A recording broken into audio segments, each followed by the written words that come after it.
Hey guys, welcome back to another video, and today we're going to be doing a Great Adventure Park review. So, this video was requested by one of our fans, Ian Ross, and I know it's had a little bit of delays. It was supposed to come out a week ago, but I was feeling a little sick, and I couldn't really do the voiceover, but here we go. So, today we're going to be analyzing a bunch of different aspects of Great Adventure, and then basically going to give it an overall score out of 10, and for each aspect, and give it a 10 out of 10. And of course, some things are going to have a higher value than others.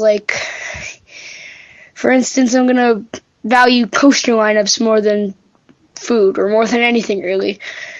But yeah, let's get into the video. So first we're going to talk about the coaster lineup. And so Six Flags Great Adventure, they have a great lineup. They have a great lineup, but it's a little top heavy. They have Nitro, Jersey Devil, and of course El Toro. El Toro is my number one coaster. But then after that, you have some coasters that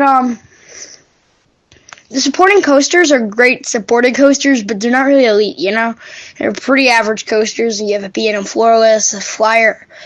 Superman's kind of underrated, and you have a Free Spin, you have Mine Train. So it's pretty, average. So coaster lineup, I'll give it a 9 out of 10. Actually, no. 8.5 out of 10, because they lost Kyle and Lantern. 8.5 out of 10 for coasters. So, next we have food, and food, I really haven't had a lot of their food. I've only really go to Yum Yum Cafe, so I'd probably have to give it 7 out of 10. Moving on to the operations. Operations at Great Adventure are great. Of course, you do have Jersey Devil, which sometimes it used to run 4 and 3 trains. I don't even think they have a 4th train anymore. They usually run it on 2 trains, and in the winter they run it 1 train. And Jersey Devil's a great ride, but it has horrible operations. The line moves so slow, and it gets so crowded there sometimes, during Fright Fest. But the rest of the coasters of Great Adventure have great operations. I won't let Jersey Devil spoil it. You have Nitro, 1,800 riders per hour. El Toro is pretty high. I don't know its number. You have Harley Quinn, which has the 20 car trains. So you have great operations at Great Adventure. So I'll give it a 9.5 out of 10. Really good operations. So next we're gonna talk about the scenery and that kind of stuff, how good the park looks. And so I've only been to about 10 real theme parks, which it probably sounds like a lot, but for a coaster enthusiast, it's probably pretty low. But I think the park looks great. Everybody's so friendly, that kind of stuff. I really have no complaints. Although I haven't been to Disney, but I know I've seen photos and all that kind of stuff. It's nowhere near Disney level, but at least they put the pre-show back on Batman, the Wild Mouse one.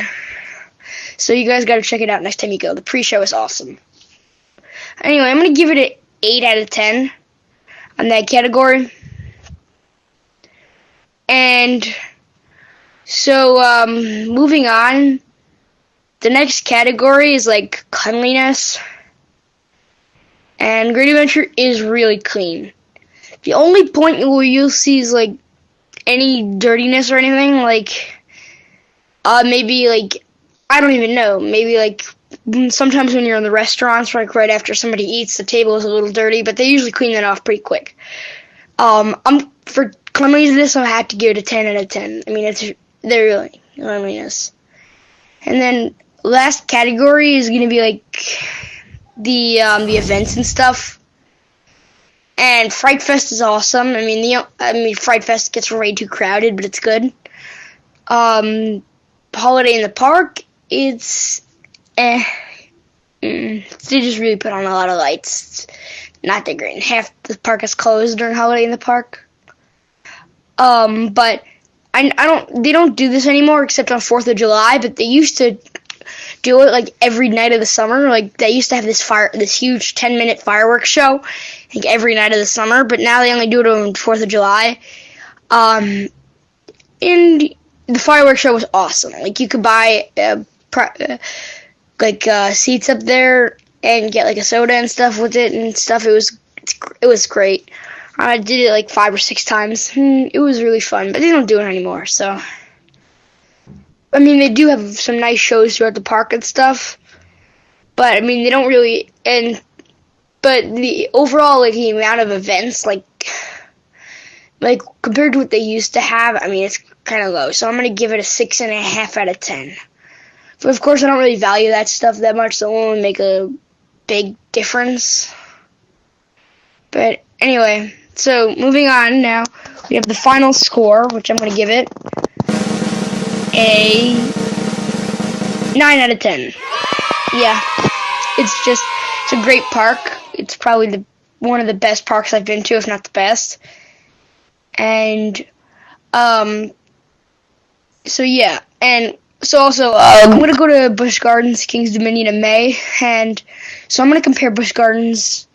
Tell me if you want me to compare Busch Gardens and Kings Dominion and Great Adventure in the comments when I go. Anyway, yeah, subscribe and alright.